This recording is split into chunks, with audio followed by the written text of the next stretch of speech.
සභාපති හාමුදුරුවෝ ඒ වගේම ජාතික සංවිධායක හාමුදුරුවෝ ඇතුළු ගෞරවනීය මහා සංඝරත්නයන් අවසරයි. මම චමිල ලියනගේ මම නියෝජනය කරන්නේ සිංහල සංගේදම සංවිධානයේ හිබුද්ධි මණ්ඩල සමාජිකයෙක්. ඉතින් මම හිතන්නේ අපේ සභාපති හාමුදුරුවොත් ඒ වගේම මේ ස්ථානට අපේ සහභාගී වෙන පුණ්‍යවර්ධන මහත්මයා අදහස් දක්වාවි. ඒ වගේම අපේ ජාතික සංවිධායක හාමුදුරුවෝ හොඳ ප්‍රවේශයක් ලබා ගත්තා. උන්වහන්සේලා පැහැදිලි කිරීමක් කළා මේ උද්ගත වෙලා තියෙන විකෘතිය සහ ප්‍රകൃතිය පිළිබඳ තත්ත්වය. මම හිතන්නේ මේ මම බලාපොරොත්තු වෙන්නේ ඒ පොඩි උණු පූර්ණයක් කරන්න විතරයි.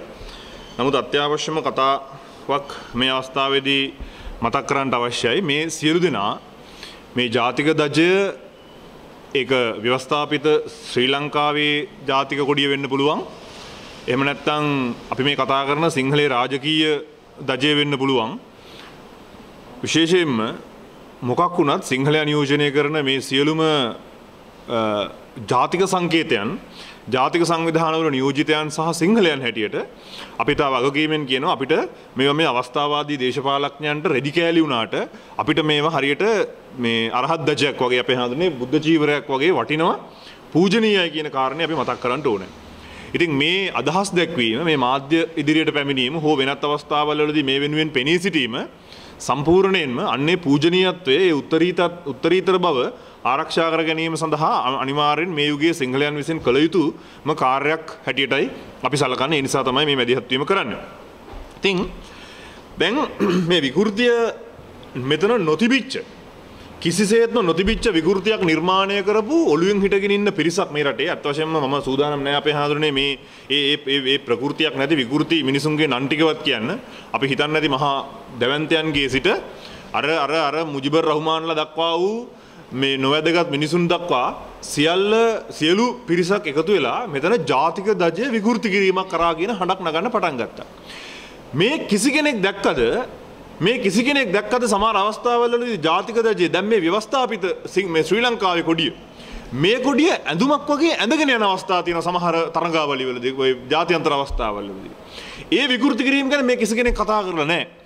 මේ කොඩිකාරක සභාව මේ අලුත් මේ දැන් ව්‍යවස්ථාපිත ජාතික ධජය පිළිබඳ ස්ථාවරයට එද්දි මේක ඇවිල්ලා 1948 මේක එන්නේ ඉස්සෙල්ලා 1948 නිදහස සමරනකොට ඩී.එස්. නායක මහත්තයලා ජයාජයවර්ධන මහත්තයලා කොළඹ ඒ 48 පළවෙනි නිදහස සමරමින් සිංහලේ රාජකීය කොඩිය තමන්ගේ ජාතික ධජය ලෙස ඔසවද්දී ජී.ජී. පොන්නම්බලම් ඒ වගේම කවුද චෙල්ලනායකම්ලා දෙන්න ගිහිල්ලා යාපනයේ ඉස්සුවා වෙනම කොඩියක් නන්දි කොඩිය මේකට විරුද්ධව අන්න විකෘති කිරීම මේකයි අපේ ජාතික ධජය කියලා ප්‍රකාශ කරලා ඒක උස්සලා විකෘති කරා.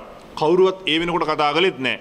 අද මෙයාලගේ මේ මුණුබුරු පරම්පරාව තමන්ගේ ඓතිහාසික පරවැණිය ඉස්සරහට ගෙනියමින් මේ සිද්ධ කරමින් ඉන්නේ තාමත් පැහැදිලි අපිට අර ධර්මපාලතුමාගේ ඔය විදිහට කළුසුද්දන්ගේ කාර්යභාරය කියන එක අපි තා වගකීමෙන් මතක් කරන්නට ඕනේ. ඒත් එක්කම කිව යුතු අනිත් කාරණේ තමයි දැන් අපි දකින දේ තමයි මේ දේශපාලඥයෝ යෝජනා කරනවා. දැන් ඇත්තටම අර අපේ හාමුදුරුවෝ මතක් කරා වගේ බෙදුම් වාදයේ තියෙන්නේ වර්ගවාදයේ තියෙන්නේ වර්ග සඳහා වෙනම අනන්‍යතාවක් ලබා දීලා තියෙන්නේ මේ ව්‍යවස්ථාපිත ධජයෙන්. ඒක ඉතා පැහැදිලි. අපි වගකීමෙන් එක දෙයක් කියනවා. ඒ තමයි හෙට අනිද්ද දැන් මුස්ලිම් ජාතිය සඳහා මුස්ලිම් ජනවර්ගය සඳහා හාමුදුරනේ කොළ පාට තීරුවක් වෙන් කරලා තියෙනවා. තැඹිලි පාට තීරුවක් ද්‍රවිඩ ඒ කියන්නේ මේ ඒ වර්ණයේ ද්‍රවිඩ හින්දු අනන්‍යතාවය සඳහා වෙන් කරලා තියෙනවා.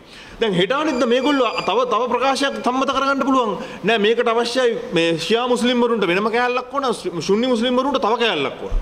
තවත් මොකක් හෝ ජාතික අනන්‍යතාවයක් සඳහා තව කෑල්ලක් ඕන. දැන් මේ විදිහට ගියාම තව අවුරුදු 20ක් 25ක් යනකොට මේ විකෘතිකරණ කිරීම මේ ජාතික ගිය විකෘති කරලා මේ කරගෙන යන විකෘති කිරීම කරාට පස්සේ හෙට අනිද්ද වෙනකොට අපිට උස්සන්න වෙන්නේ ජාතික ධජය නෙමෙයි. ඒකට ජාතික සාරියක් හොයාගන්න. මොකද බාකෝඩ් එකක් වගේ දිග වැඩි වෙනවනේ මේ එක එක වෙනුවෙන් පටි වෙන් කරලා.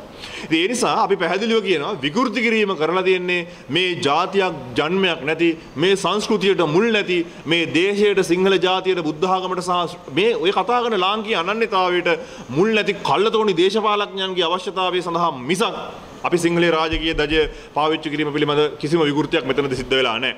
අපි එක දෙයක් වගකීමෙන් කියන අපේ හාමුදුරුවෝ වගේ මෙතන විකෘතියක් සිද්ධ වෙලා නැහැ. ඒ වගේම අපි තව දෙයක් ඉතා වගකීමෙන් අවධාරණය කරනවා කිසිම ආකාරයකින් මේ ජාතික ධජය එදා ওই පහුගිය කාලේ ආందోලනයේ ලක් වෙච්ච උද්ඝෝෂණ අවස්ථා දෙකකදී රැගෙන ගිය පිරිස් කවුද කියලා හොයන්න පටන් ගන්න. අපි දැක්ක මහ විහිළු. මේවා තමයි නොම්බරකේ විහිළු. ඊයේ පෙරේද මාධ්‍ය ආයතන තමුන්නාසලගේ විද්‍යුත් මාධ්‍ය ආයතන 7කට අපිට ආරංචි පොලිසියෙන් හෝ රහස් පොලිසියෙන් නියෝග නිකුත් කරලා තිනවා කියලා සංරක්ෂ මේ සම්මනාද අපි කියන්නේ මේ unedited මේ කියන්නේ මේ සංස්කරණය නොකළ දර්ශන ලබා දෙන්න කියලා මාධ්‍ය ආයතන 7කට නියෝග කරලා තිනවා. අද ප්‍රශ්න ඒ වගේම අපේ පුණ්‍යවත මහත්තයා කියයි දැන් ස්වර්ණහංස පදිනමින් ඇවිල්ලා පොලිසිය කට මේ ප්‍රකාශ සටහන් කර ගැනීමකුත් සිද්ධ කරලා තියෙනවා. කවුද මේක කරේ කවුද කරගෙන කියලා. අපි මේ ගෙන ගිය මිනිස්සු කවුද කියලා දන්නේ නැහැ.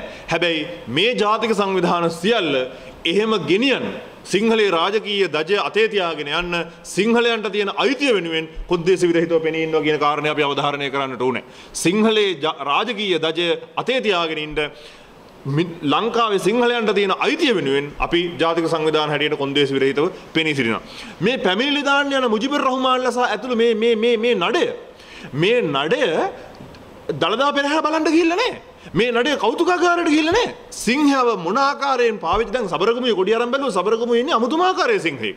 දැන් මොකද්ද අපි ගත්තොත් එහෙම අනුරාධපුරයේ කොඩිය වෙනත් ආකාරයක සිංහෙක් ඉන්නේ. ගජ සිංහෙක් ඉන්නේ. ඒතර මේ අකාලා ඒකටත් නඩු දායි මෙන්න සිංහයාට හොඬයක් ඇවිල්ලා මේකුන් ආයි පාරක් විකෘති කළා. මුන් ඉතිහාසෙට නඩු දායි. මොකද මේ කිසි කෙනෙකුට මේ ජාතිකත්වය පිළිබඳව මේ කොඩියේ පරිණාමය පිළිබඳව මේ කොඩියට ඇති ඓතිහාසික උරුමයේ අයිතිය පිළිබඳව කිසිම දැනුමක් කියවීමක් ඒ දැනුමක් නැති පිරිසක් මේ කටයුතු සම්බන්ධයෙන් ඉදිරිපත් වෙලා ඉන්න කියන කාරණේ. ඒ වගේම අපි අවධාරණය කරනවා දැන් තමුන්නාසලා දන්නවා ඊයේ ඥානසාර හාමුදුරුවෝ බුදුබල සේනා සංවිධානයේ මහලේකම් හාමුදුරුවෝ උසාවියේ නඩු දෙකක අද සිංහල රාවයේ අපි වෙන දයාරතන හාමුදුරුවෝ ඇතුළු තවත් මං හිතන්නේ 10ක 15ක පිරිසක් බලංගොඩ අධිකරණයේ අප ලබා ගන්න කටයුතු කරමින් ඉන්නවා. දැන් මේ බෙදුම්වාදීන් ඉතා පැහැදිලිව කටයුතු කරලා තියෙනවා එක දෙයක් සඳහා. මොකක්ද මේ කටයුත්ත? බෙදුම්වාදීන් දැන් සූදානම් වෙලා සහ උන් ඉතා සාර්ථක වෙලා තිනවා. අපේ හාමුදුරන්ට පන්සල් වලටලා දැන් මේ වෙසක් කාලේ හෙට අනිද්දා උදා වෙමින් ඉන්නවා. මේ පොහොය කාලයක් එන්නේ ඉතා වැදගත් කාලයක්. හාමුදුරුවන්ට පන්සලේ ඉන්න බෑ. හාමුදුරුවෝ දැන් උසාවි වල, හාමුදුරුවෝ පොලිසිය වල අප ලබා ගන්න පෝලිං වල ඉන්නවා. කවුද මේ ක්‍රියාත්මක වෙලා දෙන්නේ? කවුද මේවට මුල් වුනේ? ඇයි ඥානසාර හාමුදුරුවන්ව කොටුවේ අධිකරණයට ගෙදුවේ? ඇයි දයාරතන හාමුදුරුවන්ව කොහෙද මේ අද බලංගොඩ අධිකරණවලද කුරගල ප්‍රශ්න නිර්මාණය කරන්නේ කවුද? මුජිබුර් රහ්මාන්ලා මේ ක්‍රියාත්මක වෙන්නේ කුමක් සඳහාද? උසාවි යනවා මේගොල්ලෝ. උසාවි ගිහලා කොඩිය විකෘති කිරීමකට ලක් කරා කියලා පට්ටපල් බොරු අතාර්කික ඉතා බෙදුම ඉතා කුමන්ත්‍රණකාරී කුමක් සඳහාද මේ කටයුතු කරන්නේ? මේ දජය සම්බන්ධයෙන් සිංහලයන් තුළ ඇතිවෙමින් තියෙන පිබිදීම සිංහලයන් මේ වෙනුවෙන් පෙනී සිටීමට කරන උත්සාහය වළක්වන්න බියවැද්දීම සඳහා කරන කුමන්ත්‍රණකාරී අන්තවාදී වැඩ කියන කාරණේ අපි වගකීමෙන් කියනවා. හැබැයි ඒත් එක්කම අපි තව දෙයක් අවධාරණය කරනවා මේ රටේ රාජකීය දජය සම්බන්ධයෙන් පෙනී සිටින්න මේ රටේ රාජකීය දජය සම්බන්ධයෙන් සටන් කරන්න අරගල කරන්න සිංහලයන්ට තියෙන අයිතිය හැම කෙනාම පිළිගත යුතුයි. මේ රටේ වැසිකිලි සෝදන්න, මේ රටේ පාරවල් හදන්න, මේ රටේ වෙළඳාම් කරන්න ආපු කල්ලතෝනි සංක්‍රමණිකයෝ එකෙකුටවත් අයිතියක් නැහැ. මේ වගේ එක තැන්වල ගිහිල්ලා එක ගුබ්බෑයන් වල Tamanට ඕන ආකාරයේ ප්‍රකාශ නිකුත් කළා මේක විකෘති කොඩියක් කියන කාරණේ සඳහන් කරන්න කියන කාරණේත් අපි මතක් කරන්න ඕනේ. ඒ වගේම දැන් පහුගිය දවස්වල තමුන්නාසලා දැක්ක අර කතරගම දේවාලයේ පූජා වෙලා පැහැදුනේ ඉස්සුවා මේ එක්තරා විදිහක කොඩියක් කතරගම මුස්ලිම් දේවස්ථානේ. එතකොට ඒ වගේම තව තියෙන ඕනතරම් උදාහරණ. මොකද මේ විල්පත්තු සම්බන්ධයෙන් තියෙන ප්‍රශ්න. ඊට පස්සේ ගියාම පස්සේ සිරිවර්ධන ත්‍රිපිටකය විකෘති කරපු කතන්දර තියෙනවා. අන්න විකෘති.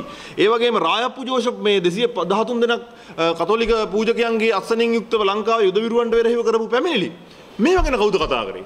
දැන් මේ සියල්ල අමතක කරලා දාලා මේ ජාතිකත්වයේ පිබිදීම සම්බන්ධයෙන් මේ ජාතික ලාංඡනය මේ ඓතිහාසික ලාංඡනය අරගෙන සිංහලයන්ගේ නැගීම මර්ධනය කිරීම සඳහා මේ කරගෙන යන කුමන්ත්‍රණකාරී වැඩපිළිවෙල අපි තාමත්ම පිළිගුලෙන් යුක්තව බැහැර කරනවා. ඒ වගේම අපි වගකීමෙන් සඳහන් කරනවා එක දෙයක්. ඒ තමයි අපි මේ දැනට ව්‍යවස්ථාපිත දැනට ව්‍යවස්ථාපිත වෙලා තියෙන ශ්‍රී ලංකාවේ ජාතික දජය සම්බන්ධයෙන් අපි සම්පූර්ණයෙන් මේ දජයට අපි ලබා යුතු නිසි ගෞරවය අපි ලබා දෙනවා. ඒ ගැන ගැටලුවක් නැහැ. හැබැයි සිංහලයේ රාජකීය දජය ලංකාවේ ජාතික දජය බවට පත් කිරීමේ ප්‍රජාතන්ත්‍රවාදී සාමකාමී නෛතික වැඩපිළිවෙල අපේ ක්‍රියාකාරීත්වය අපි අඛණ්ඩව ඉදිරියට ගෙන යනවා කියන කාරණයක් මේ අවස්ථාවේදී අපි මතක් කරන්නට අවශ්‍යයි. බොහොම ස්තුතියි.